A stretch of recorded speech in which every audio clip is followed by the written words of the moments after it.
മലയാളികൾക്ക് ഏറെ പ്രിയപ്പെട്ട നടന്മാരിൽ ഒരാളാണ് ടൊവിനോ തോമസ്. നിരവധി മികച്ച സിനിമകളിലൂടെ തന്റെ കഴിവ് തെളിയിച്ച അദ്ദേഹം ചെറിയ വേഷങ്ങളിലൂടെയാണ് പ്രേക്ഷകരുടെ ശ്രദ്ധ നേടിയെടുക്കുന്നത്. ഗപ്പി എന്ന ചിത്രത്തിലൂടെ നായക വേഷം തനിക്കിണങ്ങുമെന്ന് തെളിയിച്ച ടൊവിനോ വളരെ പെട്ടെന്ന് മലയാള സിനിമയുടെ മുൻനിരയിലേക്ക് കടന്നു വന്നു. കഴിഞ്ഞ വർഷം പുറത്തിറങ്ങിയ ARMലൂടെ 100 കോടി ക്ലബിലും ടൊവിനോ ഇടം പിടിച്ചു. ഇപ്പോൾ മോഹൻലാലും മമ്മൂട്ടിയും സംവിധായകർക്കു മുന്നിൽ സ്വയം കീഴടങ്ങി അഭിനയിക്കുന്നതിനെ കുറിച്ച് പറയുകയാണ് ടൊവിനോ തോമസ്. സംവിധായകന് എന്താണോ ആവശ്യം അതാണ് അഭിനയ നേതാക്കൾ ചെയ്യേണ്ടത്. അവർ ആവശ്യപ്പെടുന്നത് ചെയ്യുക എന്നത് ചെറിയ കാര്യമല്ല. വളരെ സീനിയറായ പലരും അങ്ങനെ ചെയ്യുന്നത് ഞാൻ കണ്ടിട്ടുണ്ട്. ലാലേട്ടനൊക്കെ അങ്ങനെ ചെയ്യുന്ന ആളാണ്. അദ്ദേഹം സംവിധായകന് മുന്നിൽ സ്വയം കീഴടങ്ങുന്ന ആളാണ്.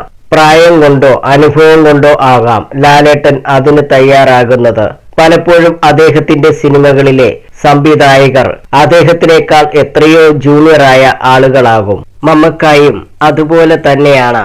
അവർ രണ്ടുപേരും സ്വയം സംവിധായകന് മുന്നിൽ കീഴടങ്ങുന്ന ആളുകളാണ്. അതാണ് ഞാൻ സിനിമയിൽ ചെയ്യാൻ ആഗ്രഹിക്കുന്ന കാര്യം. അത് ഞാൻ അവരിൽ നിന്നും ഇതിനകം തന്നെ പഠിച്ച കാര്യമാണ്. ഞാനും അതുപോലെ തന്നെ ചെയ്യാൻ ശ്രമിക്കാറുണ്ട്. ഞാൻ പല സംവിധായകരോടും ആ കാര്യം പറയാറുണ്ട്. ഞാൻ പൂർണ്ണമായും നിങ്ങൾക്ക് മുന്നിൽ സലണ്ടറായി നിൽക്കുകയാണ്.